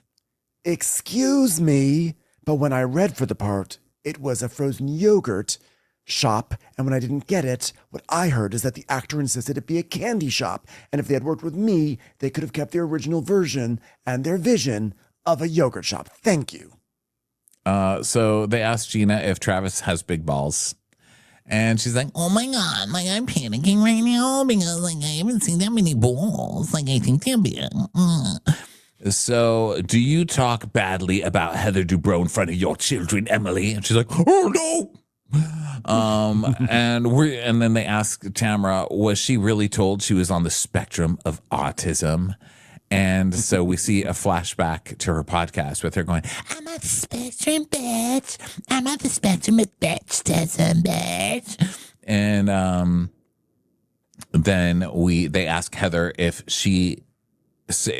they asked Gina if she keeps Heather around for her real estate contacts, which I 100% believe too. Well, I don't think she said she keeps her around. I think she said, like, I don't want to offend Heather because she's important to my business. They're all such liars, and none of these answers were true either. Okay, I won't get into that yet. We still have a long way to go. Yeah. Then, did you call the paparazzi to meet you at Disneyland? What? I don't even understand what this means. And then, did you make contact with Slade's ex to dig up information? Which, by the way, this is such a Gretchen question. She asked this question like it's on the top of any viewer's mind. Like no one cares or remembers. Like, oh, like Slade being a deadbeat, whatever. That was that was so long ago. And to be like, finally, we're gonna get to the bottom of whether or not Tamara called someone. I'm like, Gretchen, you can do better than that, honestly. Yeah, and they show us a reunion like 15 faces ago. And where they ask her, where Slade is like, oh, Michelle said Tamara called her fishing for information. And Tamara's like, I did not. That's a lie. That's a lie. So then Shannon is like, well, I'm really not looking forward to going in there for this. I just have, I have nightmares. I have nightmares where I am in a lie detector test and they tell me, Shannon, you lied. And I didn't lie. I told the truth. And they're blonde every single time. And they're giving me a lie detector test on the beach. And David is just sitting there eating a chip slowly, as Alfredo digs a grave for me and starts to lower me in while I've still got straps on my arm saying, here lies Shannon, lie door. Here lies Shannon, but door. I didn't lie. Like, ma'am, just a yes or no question. Well, we got Shannon's results back. They're 97 pages. She broke the polygraph. Well, a recurring dream that I have is that I go to Madagascar, one of my favorite restaurants, and the parrot looks at me and goes, Polly, want a cracker? And I say, sure do. And it turns out it was saying polygraph, and I have accidentally signed up for a polygraph. It makes me very upset. So now she goes in and they ask if she made out with multiple men in Newport, and she's like, oh, you bet your bottom dollar I did. Do you want a friendship with Tamara? And now she's done, and now it's Katie and Gretchen's turn. Dun dun dun dun dun. So then the examiner's like, please do not lie to me today. And Katie's like, well, I mean, this makes me so anxious. I don't know. I'm anxious. She goes, well, polygraphs don't work off of anxiety. I'm like, yeah, but like if you move because of your anxiety, the polygraph does get affected. That's what you just said, ma'am. That's your own evidence that you brought up. First of all, what polygraph examiner says, please don't lie to me today before you sit down? This lady is terrible at this. Whatever actress they got is terrible. So Katie's like, I'm just anxious. And she goes, well, are you normally an anxious person? And she's like, with this group, have you seen this group? They smashed eggs on their lawn before a lie detector test party. Are you kidding? So then downstairs, Heather's like, Gretchen, have you spoke to her at all? Have you spoken to her? And then Jen's like, no, but she's very she's very upset over something. I don't know why Gretchen's so upset. And Emily says, well, I bet Gretchen met with Kiki and Gina knows. So, of course, like Emily knows something. And then Tamara's like, get the lie detector test batch. Did you see Kiki yesterday, Gina? She's like, oh my God, my blood pressure is like going through the roof already. And she's basically says like, I know what's going on, but it's not my place to say anything. So for once, all season, I'm not going to speak in someone else's place. And so then we go to Katie's exam room, and Katie's freaking out. She's like, oh my God, I'm so nervous. Can I close my eyes? Is that okay? Can I close my eyes? Do you have a teddy bear I can hug? That would be great. Can the teddy bear answer my questions? Can I go to sleep? Do you mind if I just go to sleep? Have you planted stories about Tamara in the media? And Gret's like, no. Katie, oh my God, my heart is pumping. Katie, have you leaked any stories to the press? And she goes, no. Oh my God, I feel sick. Oh my God, who wrote this question? Oh my God. Oh. Do you have a paper bag? Do you have a paper bag? By the way, I was so stressed watching this. I was stressed for Katie because she was so stressed. Like, it was honestly, it did not look good for Katie at this point. I was like, oh, she's really acting super guilty. Or maybe it could be the inverse where like, you're innocent, but you feel like you're acting guilty, so then you act crazy. But like, I was really stressed about all this. And so then they ask Gretchen, like, did you go to the hospital for naked wasted? And she's like, no. And then the lady asks Katie, did Gretchen tell you she was drugged and went to the hospital? And Katie's like, yes. So then they ask Gretchen, did you tell Katie and Jen that you were drugged? And she says no. And then did you tell Kiki Gretchen was drugged and hospitalized? And Katie says no. So there's a lot of like, there's a lot of. But then where would on here. But it's so silly that Katie's even lying about this, and that's a huge one that she's lying about. Because where else would Kiki Monique get that? That's Kiki's crazy. not gonna lie. Why would Kiki just make that up? Be like, oh yeah, I talked to her and she said she was roofied that day, RHOC. Go tell Dave Quinn. Like what? It's just such a random thing to make up about somebody. Yeah. And she's also claiming that Gretchen said it. So you're claiming that Gretchen told you she went to the hospital and was drugged, but you didn't tell Kiki Monique that, but Kiki came up with that on her own randomly? Come on, Katie. Come on, man. Yeah. So Katie is saying like that she really hopes that all the naked waste stuff comes to light because she's tired of being the fall person for all of Gretchen's lies. And Gretchen's like, I know I was telling the truth, so I'm confident it's going to prove my innocence, and she's a liar. So then Katie's like, the truth always comes to light, and Gretchen's going to know I'm not covering for her anymore. Oh So my congratulations. gosh. You two have both fallen into Tamara's plan and are at each other's throats just as she wanted. Yep. So, so now the results are here, and the lady comes out and she sits them all down.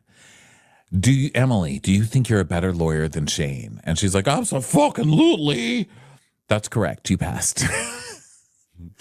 Do you talk badly about Heather in front of your children? No.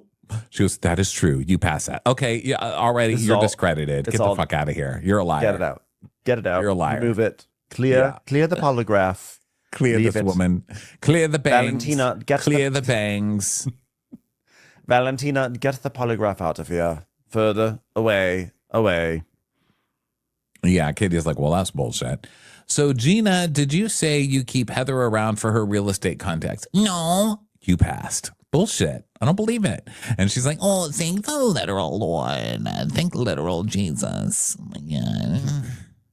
Gina's like, Well, I've never even heard of real estate contacts before. Like, they make contacts for real estate? Like, that's amazing. Are they like AccuView? Like, I don't know about that. Does So it just how help do you keep see around? kitchens better? Yeah, so like, why would I keep Heather around for something I never even heard of before? well, I wouldn't have believed it anyway. But Shannon, when you asked the question. Oh, yeah, I did. I asked that.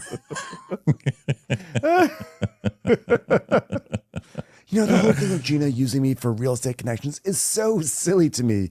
Because even if she were, I would never give them to her. Not even an issue.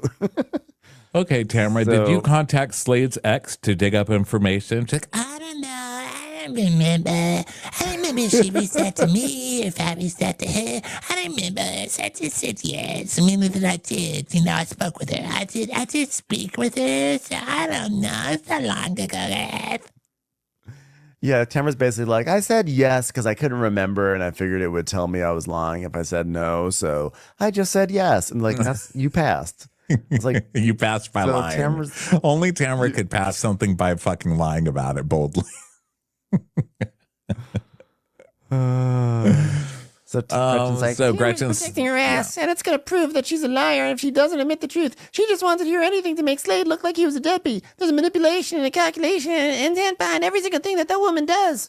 you're the also one who Slade's keeps on talking probably a about. deadbeat. Yeah, well, there's that too, but also Gretchen, like I personally had forgotten about all that, and you're the one who keeps on bringing up, reminding us that Slade like had deadbeat accusations. And also, that wasn't just stuff that Tamara brought. Like, she didn't just bring it up and that's where it came from. It was in all the blogs and stuff too. That lady was like, didn't she post a Kickstarter asking for money for the kid's funeral because Slade wouldn't pay? I mean, there were a lot of bad stories, and they didn't come from Tamara. They came from her. They came from the wife. So maybe talk to her. I don't know. Talk to her. So then the examiner asked, like, the question to Tamara was, do you want a friendship with Shannon? She's like, yes. She's like, yes, you passed that. And were you told you were on the spectrum of autism? Yes. You failed that one. Maybe there's something to the polygraph after all. She's like, how could I even fail that one? And then we see a flashback to her talking to the therapist, and the therapist said, okay, so do you remember when we brought up if the spectrum could possibly be a part of it? So it's hard to say until you get an assessment. So she never said you're on the spectrum. She said that you should probably get assessed for it, Tamara. But Tamara's like, That's bullshit. That's bullshit. Why did really be some mean to me? So, Jennifer, did you befriend Tamara with ulterior motives? No, I didn't. You passed. Thank you so much. Oh, God, break. Give me a break. Break me off the piece of that twit cat bar, okay? Give me a break. so do you trust Katie Janella? And Jen's like, yes, you passed that one as well. My bangs and I both approve. And so Jen's like, I mean, I know I can be naive, but I do trust Katie. I love Katie. Katie's so trustworthy. I trust her with everything.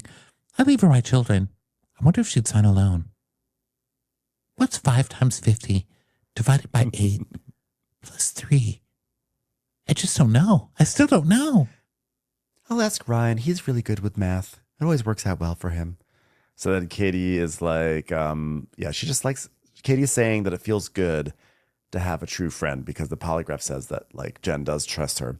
So then, do you have any serious reservations about marrying Ryan? She goes, no, I don't. And then this lady goes, yeah, you reacted significantly to that question. Liar, liar, pants on fire is the scale that we judged, and your pants are on fire. Wait a minute. Does that mean that I failed that? She's like, yeah, it was basically math. She's like, oh my God, I failed it. Jeez. She goes, significantly. You significantly failed that. Okay, thanks for the editorial commentary, Bangs. This lady is Claudia from the terrible. Traders. I'm not believing this lady for 2 seconds. Where did they get her? This party sitter lie detector lady. So party sitter. Did I say party sitter? Party city. And that's where she came from. Party sitter. Not even Party City. Party sitter. She's from Sensations in Newport Beach. So Jen says she's just so nervous about getting married. And that's why she has reservations, because she doesn't want to go through a divorce again. So Shannon made out with multiple men in Newport. That was true. And Absolutely. does she want a friendship with Tamara? Maybe. I'm very confused. Okay, that was passed, even though it was confusing. And Tamara's like, Yeah, I do miss my friendship with Shannon. I just think Shannon knows my heart, and she knows that I've always been good to her, which is why she won't speak to me for being really horrible to her. But she knows I'm a good person and I love her, which is why she hates me for being a bad person and hating her. I know it's all really conundrum. Shannon just always needs 2 seasons to get over something. She takes a long time to get over it, but to give her 2 seasons, they'll be back and friends next season, I guarantee. but also Tamara's fucking terrible. I love that Tamara's like, oh yeah, she knows I'm a good person and I'm always good to her. What? No, you're not. When was this? What season was this? Because I watched them all, ma'am. Then my favorite question and reaction of the night. Heather, would you rather be a housewife of Beverly Hills? She goes, Yes. yes. Yes. And they go, true. She goes, An it's emphatic closer. yes. It's closer, guys. I love she immediately is like ready. She's like, it's closer. I live in Beverly Hills. And I told them everyone's going to be pissed and say, you think you're better than us. And I say, I don't think that at all. I know it. So let me be in Beverly Hills. I'm next to Drake already. I'm next to Bron Lays from the Lakers. Let me be there. I'm with the rich people already. I love that she uses that she lives in Beverly Hills as her excuse when she moved to Beverly Hills trying to get on that show. I know. You dummy. So they're like, whatever. No one's surprised. And Gina's like, Oh my God. She's basically like, she prefers a better commute. I'm like, you gotta drive her. You gotta drive her. I mean, I think commute is not nothing, Gina. Did you see Yeah. Kiki's face when she came and met you in Madagascar? 2 Okay. hours each way. Yeah, that's a lot to go hang 2 out in your hours? fucking one bedroom. Okay. Exactly. That's a long drive just to go meet you at a Color Me Mine in, Tustin. So then the next one, did you call the paparazzi to meet you at Disneyland? And Heather goes, no. Yes, you failed on that one as well. Well, I don't know. I don't know what to tell you. I didn't call the paparazzi. I've already sworn on my children's lives. I didn't do it. Oh, I'm remembering now. I was in character, of course, because when I was auditioning for Nora, I had to play a woman who was calling paparazzi on a yogurt shop. It all makes sense now. I will never forgive Wendy Malick for taking that role from me. When you see Wendy Malick and Nora, just know she earned that role the bad way. And I'll let you just think about how that works. So, of course, Katie loves this because that was Katie who accused her of that. So Jen's like, well, I just don't know why Heather doesn't say, you know what? You know how amazing I am. I just pick up the phone and paparazzi shows up at Disney. I would pick up the phone and they'd be like, who? Who are you? I mean, it's just so hard. It really is. Poor Jen can't get the paparazzi to take pictures of her around Orange County. That's because many of them live in Los Angeles. They don't want to make the commute. So then now here it is, the main event. Gretchen, did you tell Katie and Jen that you were a drug? I said no. That was truthful. And Tamara claps. Why is Tamara clapping? Because it's bullshit. Because this is all It was a bullshit. sarcastic clap. Yes. So did you go to the hospital after Naked Wasted? I said no. That was truthful. Well, we know that's not true because she just said last week that she went to the hospital to Tamara and Shannon, which of course they point out. So Tamara's like, Yeah, I'm suspicious because I said point blank back. Did you go to the hospital? And she said flashback. Doodle-doo, doodle-doo. I did say the next day, yeah, I went to the hospital because I was so sick. so Why didn't they bring it up right then and there? because this one thing this show does every single year is they go after one person and they just hammer them, right? And so I think that it's just solidarity. They're like, this is the time we're hammering Katie. Shannon doesn't want to turn it back to her. She's just like, it's Katie's on the chopping block. Let's just hammer Katie. We'll get to the rest of this stuff later. Priorities. Yeah, they'll bring it up later. I'm sure they're going to be like, you're a fucking liar, Gretchen. There is this, which is that when Gretchen said she went to the hospital, maybe that was the lie. Maybe she never went to the hospital, but for whatever reason, she lied to Tamara and Shannon. It still means she lied. I mean, she has two different stories. So she lied with one of the stories. I tend to She was think lying then or that she's is- lying now. So Yes. this I tend to think examiner's she full of was shit. I think she's lying now. I think she went to the hospital because it lines up perfectly with Katie's new narrative. And that's the narrative that I enjoy the most. So I'm going to use my It's like a choose your own workarounds for that. adventure, You don't understand the way that my brain is working like overtime to get my workarounds to be on Team Katie right now. Cause it's not easy, but like I'm coming up with all the logic. I'm doing all the warped logic to make it fit. Well, I mean, look, we've seen Katie lie a zillion times. So as far as being on her side with that, no, I think she's totally lying about everything. That's why I But need I the do workarounds. not everything. I believe that she's lying. It's just that she's lied so much about this leading up to it that now we literally don't know what to think. But she's completely untrustworthy. I will say that. But this cast is still disgusting, and they've all just been caught lying multiple times. So I just don't understand why it's okay to like kick one person out and bully them when you've just all proven to be fucking liars. So now, and like you've all failed different parts of your polygraph, and then Gretchen, who actually passes everything, no one believes that she's saying the truth. Everyone's like, this is a lie. This is not right. So you all know each other lie. It's all proven that you guys all lie if you're to take this on face value, and you all believe that each other lie. But like Katie, but they're also all discrediting the lie detector test at the same time. That's why this cast is so dumb. Tamara's like, well, that's not true. This lie detector is bullshit. And Heather's like, well, that's not true. This lie detector is bullshit. But then when it comes to Katie, they're like, oh no, this lie detector is 100% correct. Get her out of the house. Remove her. Dummies. So did you tell Katie that Gretchen said she was drugged and hospitalized? And Katie says no, which we all know is a damn lie. And she's like, you failed that one. Did you play the recording of Shannon for Alexis? No, you failed that one too. Did Gretchen tell you she was drugged and went to the hospital? Yes. You literally said yes? Katie goes, it's a polygraph.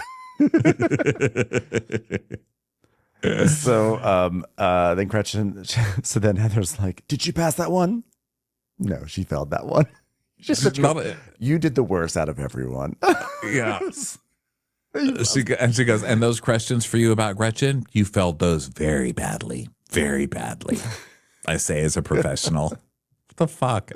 So Heather's like, oh my God, this is like the boy who cried wolf. I mean, Katie's lips are moving. She's lying. Did you get that? Okay, no, you're too far behind the bush. Come a little bit out. I don't want bush leaves. Okay, you got it? Oh God. Dave just got my pictures. I didn't call him though. He already knew we were going to be here. I also just enjoyed Heather mangling the thing. You're supposed to say, how do you know when Katie's lying? Her lips are moving. But instead she's like, this is like the boy who cried wolf. Katie's lips are moving, so she's lying. I was like, oh, Heather, you really mangled that one up. I say that as someone who mangles things every single day on this podcast. That was a big mangle. So Katie is like, I didn't lie, Gretchen. We sat at dinner and everyone heard it. I'm not the only one saying this. Jen was there. Ryan was there. Matt was there. Tamara's like, what dinner? What dinner did you have? I've checked the lots at Mosamb Beek. No, she's talking about when we went to Mastro's. And Katie is like, she's like, Slade even called Matt and said, don't share this. No, he did not. You were literally making this up. No, I'm not. Jen, help me out. She's like, why are you looking at me? I'm still trying to figure out 5 times 10. It's a lot of numbers.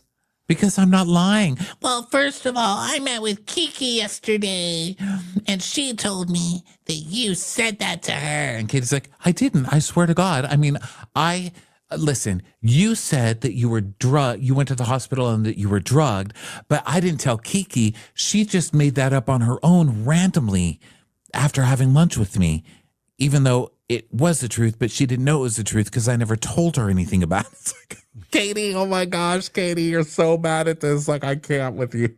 Can't. Wait a second. Oh, we're talking about Kiki Monique. Oh, I thought all these questions were about Kiki from Miami. Oh, yeah. No, that's why I failed the polygraph. You guys, everything's fine. Everything's fine. So Jen is like, no, we were sitting there and, we talked about this. And I said, did she say she was sick as shit? And Gretchen's like, and I said I was so sick that I should have gone to the hospital. That's what I said. Now, let's say Gretchen is telling the truth right here. Is there just any room for like the possibility that something was misheard? Like, why does everyone think that everyone hears things perfectly? Oh my God, my memory is so bad. Like, how many times do I mangle all sorts of just headlines I've just read? How many times do I forget all sorts of little tiny details? It's called getting old. And I just don't know why there's just no space for that. Because Gretchen said on camera, trying to hide her face and whisper so that she wasn't heard, that she did go to the hospital because she felt so sick. I mean, she said it to Tamara and Shannon. We saw it. They showed it in this episode. So, I mean, Gretchen's lying. Gretchen's just fucking lying. She's lying about something. So Katie's like, it has to be wrong. I'll take it again. I know 1,000% I told the truth wholeheartedly. Well, maybe except for that last part. But, even then, like, I kind of told the truth. I mostly told the truth. I'll take it again. I'll do it again. And Gretchen's like, I feel like an idiot because you could just stop there. And you're right. And Gina's like, by the way, you tried to chuck me under the bus and tried to tell her that I said last year, insinuating that I was racist. What you said was fucking problematic, Gina. It was. It was. And she has the right. She has the right to tell her experience to someone else. And that was caught on camera too. We all saw it. So yeah, Gina, you're this one. Like, and also like how dare you even try to bring that into this? How dare you try to like get some sort of like sanctimonious upper ground in this situation that you're really not part of by injecting this part in? Like, you were wrong there. Sorry, there's no wiggle room for me on that one. So Katie explains, she's like, she grew up in a predominantly white suburb, and sometimes people don't know how racially charged they sound. And she says, I don't think Gina knows that it came out that way, but it did, and it made me feel horrible. Yeah. Because you're also basically shaming her. Like, if Katie says, I'm like, I want to showcase Asian designers, and she hasn't done it yet, you're shaming her and making her feel shitty. And it's like, I just don't think it's obviously not Gina's place to do that. Yeah. So she's like, you've lost your credibility with anybody here. Yo, Katie, maybe you should go. Okay. Which is what we've been saying Emily. to Emily so and you Gina set for this about up 6 because years. Yes, true. And Emily's just saying this because she set it up because she's so mad that the nanny heard her talk. The nanny, that her kid said that she talks shit about Adam and Bro. I mean, how childish are you that this is how angry you are about something so fucking stupid? It's just so stupid. So Katie's like, okay, I'll go. But you did say that to me. And Gina's like, you should have addressed it then and not gone to the press about it. So now Katie leaves and she's talking to the producer outside and she's like, this is bullshit. I didn't lie, Kendall. And he's like, so Gretchen did tell you that? She's like, yes. And Jen was sitting right there. And that's what makes me so upset. She heard it. So Katie's mad because Jen didn't back her up and she could have. Yeah. But, you know, look, Jen could have backed her up, but you're the one who got messy and ran. I mean, look, ultimately, Katie did all this to herself. So there's part of it that's just like, you can't do this to yourself and then get mad at your friend for not getting pulled into your war. She didn't choose to go blab this to some blogger. You did. You were the one who did it. And she had many exit ramps. At like any time she could have said, I mean, I said this to Kiki, but I didn't think it was a big deal because it was so many years ago. It was just we were just chatting. I didn't think it was going to come out, but obviously that was a lapse in my judgment. It was not meant to like throw you under the bus or like it was just gossiping. You know, I was just gossiping with I her didn't and realize. Like, oh my God, this show's crazy. You know, and I forgot that like you have to like, you know, be careful with these sort of things. But she had many chances to diffuse it, and she didn't, and that is definitely on Katie. But the gang up is so vicious, it's so over the top, it's so bloodthirsty that it just doesn't feel like the punishment fits the crime in this situation. I think that's what we're all reacting to. Yeah, I agree with you. I think that these ladies are a bunch of hypocrites. And having someone over just to like gang up on them and throw them off and then refuse to film with them and all of this shit when you guys are still literally filming a show with Tamara is crazy to me. That's crazy. So now back inside, Tamara's like, well, wait, she admitted to meeting with Kiki? And Gretchen's like, yeah, she said she met with Kiki. But she said to me and Gina in the car, I've never even mentioned Gretchen's name to Kiki. And Jen's like, yeah, she told me she doesn't even talk about it. So I asked her, why do you meet with them? Because you don't feel like your friends feel like you meet with those bloggers and discuss us? And she said, well, Jen, I don't discuss you. And then I said, well, then, you know, stop. They're not your friend. We're your friends. You should be going to people to discuss your friends. And Tamara's like, okay, so Gretchen, you never told her that you were roofied or went to the hospital? And she goes, no. She goes, because she sat right here, right now, and said Slade called Matt. And she goes, well, he did call Matt. He did call Matt, but what I understood was he called Matt saying, what the fuck is your wife out saying and doing? Like, what is she doing? And now she's spinning something to some other thing. in the middle of all this, Annabelle appears in the doorway and waves like to her mom, like, bye, like she's going off somewhere. I'm like, Annabelle's been in the house during this entire crazy situation when they're yelling at each other. There's polygraphs going on. And you've got poor Annabelle here. Okay, Emily, like. Classy, Emily. Talk about fucking classy. lapses of She just kind of judgments. waves her off. Yeah, she just kind of waves her off. We're bullying people. Go have fun at school or do whatever you're supposed to be doing right now. So Katie's like, Matt and Slade and Ryan have all had phone calls about this, and we're not supposed to share it. So I'm like, all through my head, I'm like, do I lie for Gretchen? Do I not lie for Gretchen? And I'm done. And no one is going to believe me, but I can lay in my head at night knowing I told the truth. And this might be the last time anyone sees me with this group of women. And so she gets up out of the chair. It says to be continued. And then the gossip going around today, I'm sure you saw this, is that we are not going to be seeing Katie for many episodes of Orange County. I don't know when she's coming back or not, but did you read, there was an I wish I had saved the tweet. Beat me to the tweet. But basically it was like the tweet said something along the lines of, yeah, she's not filming, I think because the women were uncomfortable with her. Right? They refused to film with her. Yeah, they asked her out. Which, I don't know. Doesn't sit well with me, to be honest. I think it's bullshit. They're all liars, and I don't think that Team they Katie. should. Katie is a compulsive liar. We've seen her do it a lot, but I also believe certain things that she said. I do believe that Gretchen said that she went to the hospital and was tested positive for drugs, and I also believe that Heather talked shit about, or Emily talked shit about Heather to her kids. I believe that as well. So, I would say. But then she lies about such an issue with liars. If Emily has such an issue with liars, I would love to see who she voted for in November. That's all I have to say about that. Save the children. Save the children. All right, everybody. Thanks so much for being here. Good times. Now you're all stressed, but remember, it's just an idiotic TV show. And we just watched a bunch of women take lie detectors with all of their clothes, layers of clothes.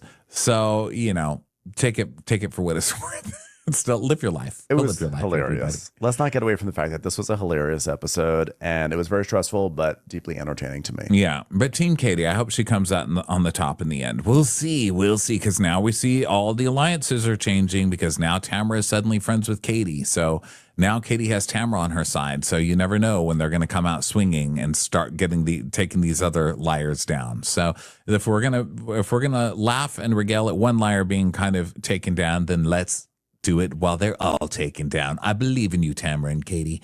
Team up and do your magic. All right, everybody. Thanks so much for being here. Happy weekend. We will talk to you next week. Amazon Live is Monday, 4 p.m. Pacific time. Check our Instagram link in bio for links to that. And we'll talk to you next time. Bye. Bye.